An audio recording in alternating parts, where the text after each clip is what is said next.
आज हर एक सेक्टर में जो कार्य हो रहे हैं, डिफेंस सेक्टर में प्रधानमंत्री जी ने देश के अंदर डिफेंस मैन्युफैक्चरिंग कॉरिडोर के जो 2 नए सेक्टर देश के अंदर चिन्हित किए थे कार्य करने के लिए, उनमें उत्तर प्रदेश के अंदर भी और तमिलनाडु के अंदर भी 2 डिफेंस मैन्युफैक्चरिंग कॉरिडोर दिए थे। उत्तर प्रदेश के अंदर 6 नोड में हम इसको विकसित कर रहे हैं और मेरा अब तक जो अनुमान है कि लगभग 25,000 करोड़ रुपए से अधिक के निवेश के प्रस्ताव हमारे पास आए हैं। और इसमें लखनऊ का जो नोड है,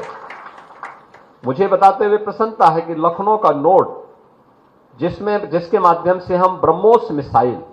वहां पर उसका प्रोडक्शन भी प्रारंभ कर दिए हैं और उसको हम लोगों ने वहां पर, मुझे बताते हुए प्रसन्नता है कि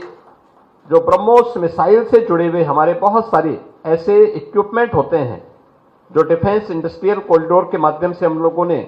यहां पर कार्य किया है, उसमें बहुत सारे ऐसे चीजें हैं जो हम लोगों को सीएल जैसे संस्थानों से प्राप्त होते हैं, जिसमें खासतौर पर जो मिसाइल कार्यक्रम के रेनडाम्स हैं, उनके जो संवेदनशील रडार की सुरक्षा और उनकी स्पीड को नियंत्रित करने के लिए जो भी सिस्टम है, वह चाहे जो आपको माइक्रोवेव फेराइड्स ब्रह्मोस मिसाइल का रडार, इलेक्ट्रॉनिक वारफेयर और नेवल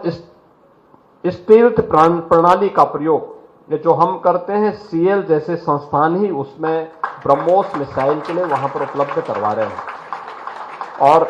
अभी हाल ही में ऑपरेशन सिंदूर के दौरान आकाश मिसाइल और ब्रह्मोस मिसाइल का सफलतापूर्वक परीक्षण पाकिस्तान पर करके हम लोगों ने देखा भी है। मुझे लगता है ये दोनों मिसाइल जिसके बारे में हम कह सकते हैं कि पाकिस्तान में टेस्टेड हैं और दुनिया के लिए ट्रस्टेड बन चुके हैं, ये हमारी उस स्ट्रेंथ को बताता है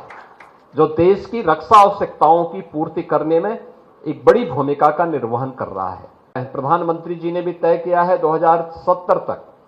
हमें नेट जीरो के लक्ष्य को प्राप्त करना है।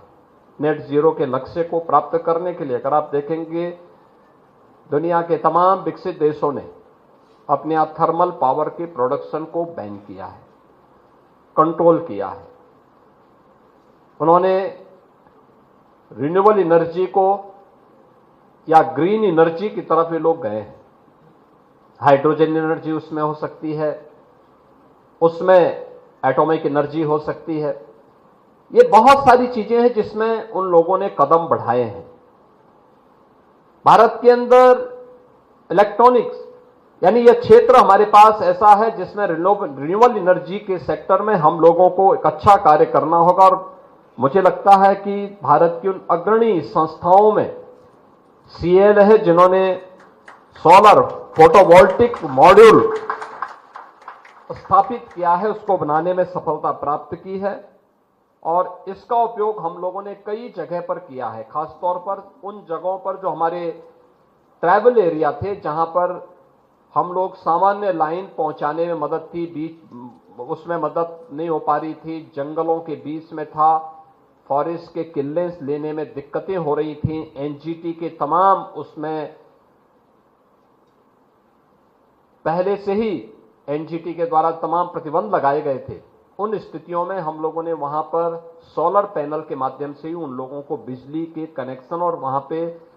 इलेक्ट्रिफिकेशन के लक्ष्य को प्राप्त करने में हमने वहां पर सफलता प्राप्त की है।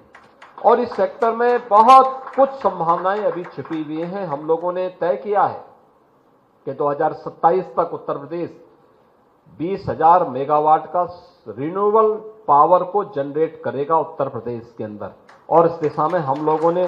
अलग अलग क्षेत्रों में कार्य प्रारंभ किया है। पिछले 8 वर्ष में हम लोगों ने अपनी स्कूली शिक्षा में, हमारी बेसिक शिक्षा के एजुकेशन में पढ़ने वाले बच्चों की संख्या है वर्तमान में लगभग यानी जो सरकारी संस्थान है अकेले उनमें 1,91,00,000 बच्चे पढ़ते हैं। आज से 8 वर्ष पहले सभी लगभग जर्जर स्थिति में थे। हमने ऑपरेशन कायाकल्प तो वहां पे चलाया था और मैं धन्यवाद दूंगा सीएल को कि इन्होंने स्मार्ट क्लासरूम के साथ हमें जोड़ने में, मदद करने में बहुत सारी जगह मदद की है। आज इनके जो स्मार्ट क्लास से जुड़े हुए जो बोर्ड वहां पर हम लोगों को देखने को मिलते हैं, उसमें यानी वह अनब्रेकेबल भी है। और उसके ऑपरेशन में हम लोग जब जाते हैं किसी विद्यालय का निरीक्षण करने के लिए, मैं वहां देखता हूं, मैं अक्सर उन बच्चों से पूछता हूं कि भाई इसका ऑपरेशन कर पाओगे? बहुत आसानी के साथ वे जाकर के उसका ऑपरेशनल कर लेते हैं। ये चीजें दिखाती हैं कि डिजिटल शिक्षा के क्षेत्र में भी, यानी शिक्षा से लेकर के सुरक्षा तक, भारत को रक्षा उत्पादन के क्षेत्र में आत्मनिर्भर बनाने का हो, या भारतीय रेल को,